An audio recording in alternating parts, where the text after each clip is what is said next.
Would I be the a-hole if I stopped doing every favor for my ex because he refused to do one for me? Original post. This is a little awkward to put out there, but here goes.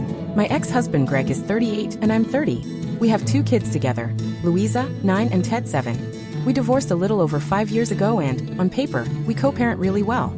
The split happened because I was content with our 2 kids while he wanted more, and even therapy didn't fix that. There's no child support arrangement between us, custodial time is split 50-50, and generally we've managed swaps and sudden plans without issue, understanding that the priority is keeping the kids' lives steady. Greg remarried 4 years ago to Tessie, who's 38, and they already have 1 child together with another arriving in the next few weeks. I'm getting married to my fiancé Luke, 36, in February. We've been together about 3 years and Luke has known my kids for 2. We moved in together last year. Our communication with Greg and Tessie is functional. A group chat that sticks to kid logistics and stays pretty light. One boundary we agreed on with new partners. Introduce them to the other parent before the kids meet them, which worked fine for both Luke and Tessie. When Greg and Tessie tied the knot, I kept the kids an extra week, so they could honeymoon, and then again for my regular week, while they settled in. They hadn't been cohabiting before marriage. When their first baby came, I took the kids for about a month and did bring them over a few times, so they could meet their new brother and adjust. I figured that made sense since it was Tessie's first child. A few weeks ago at one of Louisa's games, Tessie told me the date of her scheduled C-section, which landed in the middle of their custody week. I told her congratulations and said I could keep the kids for that week and my following week, and we'd revert to the normal schedule after that. She hesitated and then asked if we could keep them for an extra custody week, so they'd again have a month to settle. I agreed. I didn't think a second baby would require that much time, but C-sections are major, and I was happy to help.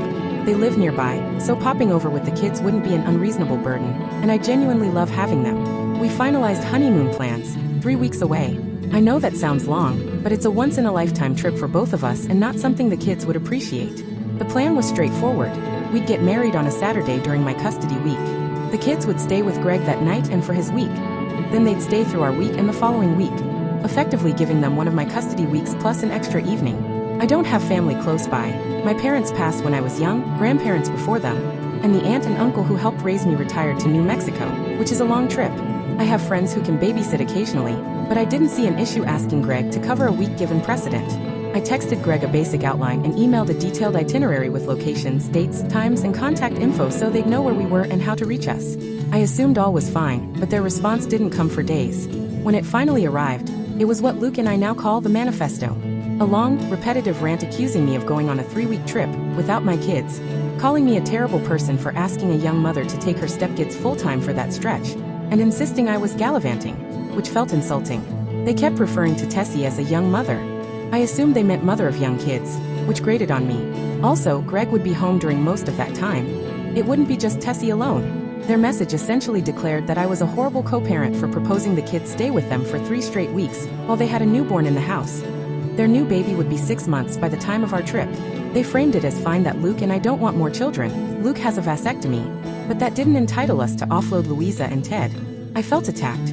We weren't gallivanting. We were trying to balance big life plans and childcare, something both sides had done before. I got petty in response. I pulled my phone records and made an Excel spreadsheet tallying every time either of us had asked the other to keep the kids over the last 4 years. Not surprisingly, their requests were far more frequent. 87 nights across 52 requests versus my 12 nights across 8 requests. That made sense because they have a baby, but it validated that I wasn't being unreasonable. My friends suggested I tell them straight up that I'd refuse to keep the kids going forward when their new baby arrived, but I won't do that. I love my kids and want to see them as much as possible. I just do a lot of extra work already. Some examples. If Luke is off work, sometimes he and I pick the kids up every day after school. On Greg's custody weeks, I often drive the kids to his place because he doesn't get off until 5 and Tessie doesn't work, so she's spared having to take the baby out. Our divorce decree technically says whoever's week it is must drop the kids off at the other parent's house. But I've been handling the back and forth again because it's close. A 5-minute drive or a 20-minute walk in good weather.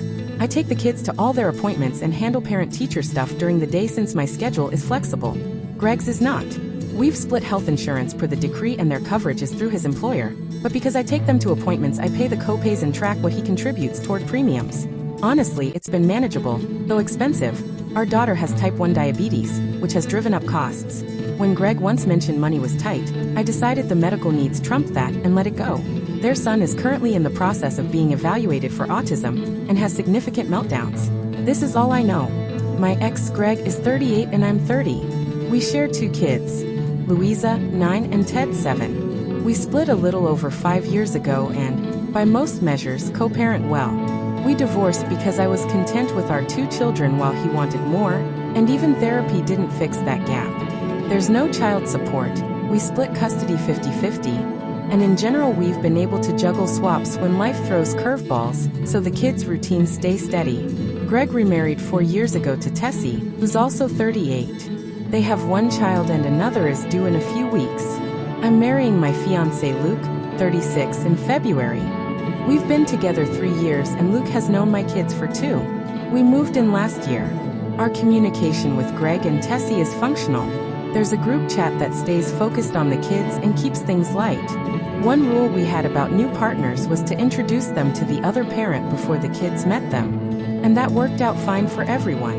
When Greg and Tessie got married, I kept the kids an extra week so they could honeymoon, and again for my regular week while they settled in because they hadn't been living together before the wedding. When their first baby arrived, I kept the kids for about a month, bringing them over a few times so they could meet their brother and the new household could adjust.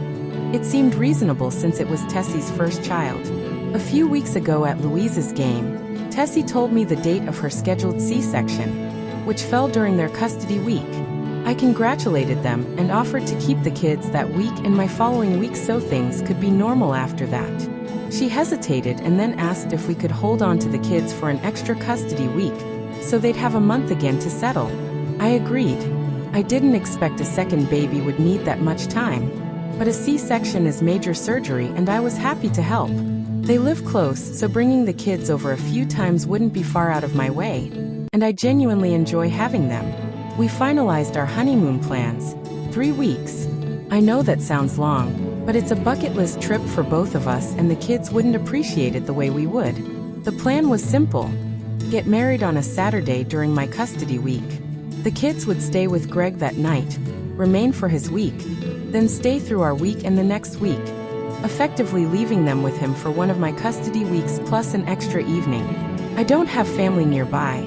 My parents died when I was young, grandparents before them, and the aunt and uncle who helped raise me retired to New Mexico, which is a big trip. I have friends who can watch the kids occasionally, but I didn't think asking Greg to handle this week was unreasonable given past precedent.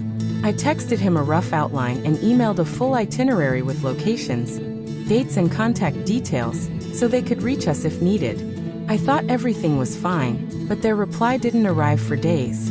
When it finally did, it read like a manifesto, a long, rambling, repetitive screed accusing me of going on a 3-week vacation, without my kids, calling me a terrible person for asking a young mother to have her stepkids full-time for that period, and lambasting us for gallivanting. They kept insisting Tessie was a young mother, and lecturing that my decision was thoughtless, despite the fact Greg would be home much of the time, and that their new baby would be 6 months old by then. The email implied we were abandoning our responsibilities and treated Luke and me as if we'd decided to dump the kids to run off at our leisure. I got petty. I pulled the last 4 years of texts and built a spreadsheet tallying every time either of us asked the other to keep the kids and how long. Not surprisingly, their asks were far more frequent. 87 nights across 52 requests versus my 12 nights across 8 requests. It made sense because they have a baby, but it reassured me I wasn't being unreasonable. Some friends said I should be blunt and tell them I wouldn't keep the kids when the new baby arrived. Others warned that cutting off favors might damage the co-parenting relationship and hurt the kids. The kids' well-being is my priority, so I wavered. There are a lot of extras I already do. If Luke's off work, he and I often pick the kids up after school. On Greg's custody weeks, I usually drop the kids at his place because he doesn't get off work until 5. Tessie doesn't work, so it spares her having to take the newborn out. Our decree technically says whoever's week it is should drop the kids at the other parent's door, but I've been doing the back and forth because it's close. A 5-minute drive or a 20-minute walk. I take them to appointments and handle daytime school stuff since my schedule is flexible and Greg's isn't. We split insurance per the decree. They're on his plan, but I cover co-pays because I take them to most appointments. I keep a running tally just in case finances ever become an issue. Our daughter has type 1 diabetes, which is expensive, and while Greg mentioned money being tight once, I didn't let it affect her care. Their son is in the process of being evaluated for autism and has significant meltdowns, so they call me fairly often when things get overwhelming. I love my kids and want the time with them, but I've been canceling plans to help and they've not cared. There's also been this small practical thing. Greg was in an accident and has been using my old car. I bought a new one and hadn't sold the old one yet. It isn't worth much, but I hadn't pushed to replace it. For 7 months, with no effort to replace it, Greg has used it sometimes for work. They have a cat at their house that Louisa would normally tend to, but given her diabetes, we both agreed she shouldn't be handling the litter box until her health is stable. Tessie said she shouldn't have to deal with that, and Ted is still little. He tried and can only help so much, so I've been doing it. These are small benefits I provide, and I decided those extras were over. Most of my friends said I wasn't doing enough. A few warned this could break our co-parenting rhythm and hurt the kids. That's the only thing that makes me hesitate. I don't want to make life harder for Louisa and Ted. I don't want to be the person who makes my kids' childhood miserable because their parents can't get along. But I also realized I've been way too accommodating, and the manifesto made me feel taken advantage of. After stewing, Greg called. I'd been revving myself up to respond angrily, but when I answered, he started apologizing. Not directly, but enough to indicate Tessie's email was written in the heat of things and that the situation felt overwhelming to them. He reminded me Louisa's diabetes had been rough to manage, and that Tessie misread our plans to mean I wanted them to have the kids for 3 of my custody periods, 6 weeks total, rather than the 1 week I'd offered. He said 1 week for our honeymoon was fine, and that they would figure it out. He acknowledged the email was inappropriate. I was not in a forgiving mood, and I told him the manifesto was deranged and untrue. He admitted that nothing in it held up in the cold light of day. I'd considered cutting them off entirely and never swapping custody weeks again, but I didn't want to go that far. We negotiated. I would take the kids when Tessie had her C-section and keep them through my custody period, returning them for his next custody week, which still left them about 10 days to recover. If they needed extra help, they'd have to arrange childcare the way they'll have to for their own son, but I said I'd help if a true emergency arose. I told him all the extras I'd been doing were over immediately. He could find a new carpool or bus, or he could have them come to pick the kids up from my home during his weeks. If they were truly unable to care for the children because of meltdowns or the newborn, I'd step in, but I warned that I'd start tracking incidents and, if their inability to care for the kids became a pattern, I would file for primary custody. I asked if that was clear. I offered that he could have every other weekend, and that I wouldn't demand child support given his current struggles, even though I could. He insisted that wasn't necessary and apologized again. I told him rebuilding the trust we once had was possible, but would require time and hard work. So that's where we are now. The honeymoon week is covered, the extras are paused, and I've made it clear I won't be the default solution for every single childcare hiccup anymore. It's messy and uncomfortable, but I need to protect my time and my kids' stability too. I'd reached my limit with both him and his wife. I was done pouring myself out only to be attacked. He said he understood and that he'd sort everything else out. I told him this was still a verbal agreement, not legally binding, and that the first time either of them slipped up, made outrageous demands, or echoed anything even remotely like that email, I would bring down the hammer. I've now got a lawyer on retainer. I hadn't actually met with one yet, but sometimes a bluff is necessary. He said he got it. Tessie texted an apology. It sounded sincere, but I don't trust her. I'm certain Greg wouldn't throw her under the bus, but the fact she thought it was acceptable to send such a demeaning, demonizing email after everything I've done really erased whatever grace I might have offered. I replied with a brief acknowledgement and went about my day. Their lives are about to get a lot harder. If they try to offload any of that discomfort onto my kids, I will move fast. And honestly, if that means my kids get a little less at their dad's house than they do here, that's not the worst lesson. Their needs will be met, I'm confident in that, and they've been in therapy for some time. So while I worry Tessie might lash out, I truly think the kids would tell me if something was wrong. A couple clarifications from questions I saw. The car is meant for a friend's stepdaughter when she gets her permit. She's 15 and needed motivation. So after a chat the dad got on it, and is buying the car next week. Greg knows he has until then to replace it. And the cat? It wasn't Tessie's originally. It's Greg's guilty divorced dad first Christmas gift. I like the cat. She's sweet and cuddly, and I didn't mind helping with the litter box, especially since Louisa felt bad not doing it. If it weren't for that, I probably wouldn't have agreed to help. Still, with the induction coming and Greg not traveling for a while, it's moot. If they have another baby again, they'll need to hire someone for the litter box going forward. I've probably scooped it only 3 times, but I can see how that crossed boundaries I should have enforced sooner. I plan to keep enjoying the life I've built. They'll be around, of course, but their choices put them here.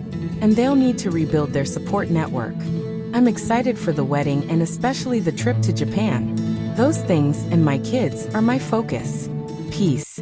Good for you, still gracious, but far less of a doormat.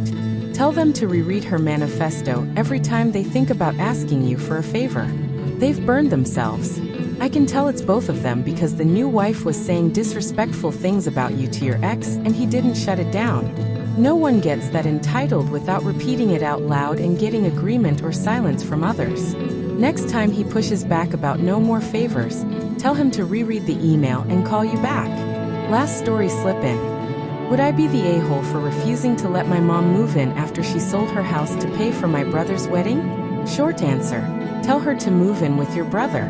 She made a huge financial decision without involving you and now expects you to clean it up. Boundaries aren't cruelty, they're self-respect. If the family thinks it's so important, they can take her in. Actions have consequences.